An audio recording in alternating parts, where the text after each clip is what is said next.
এই সেদিন পর্যন্ত ভেবেছি সব ঠিক হয়ে যাবে। কবে, কখন, কেমন করে, কিভাবে ঠিক হবে এবং সত্যি সত্যি কি ঠিক হবে এবং ঠিক না হলেই বা কি হবে, সে বিষয়ে অবশ্য কোনো চিন্তা করিনি, কোনো ধারণাও ছিল না।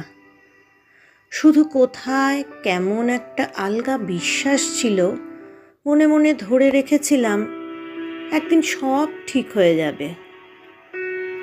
আমলকি গাছের ভেতর থেকে কোনো কোনো রাতে যেরকম ঝিরিঝিরি বাতাস ও বাতাসের শব্দ আসে, যেভাবে লেবু পাতা ছিঁড়ে হাতে ঘষলে এক হারিয়ে যাওয়া অরণ্যের গন্ধ ভেসে আসে, যেভাবে ঘুলঘুলির এলোমেলো বাসায় ডিমের ভেতর থেকে বেরিয়ে এসে চড়ুইয়ে ছানারা তাদের মাকে চিঁচি করে ডাকে, যেভাবে ভুল ঠিকানার চিঠিও একদিন কোথাও না কোথাও কারো না কারো কাছে পৌঁছে যায়, যেভাবে একটা ক্ষীণ ভরসা ছিল এই সেদিন পর্যন্ত, যেভাবে এইসব ঘটে, এইসব ঘটে যায়, সেইভাবে একদিন সব ঠিকঠাক হবে।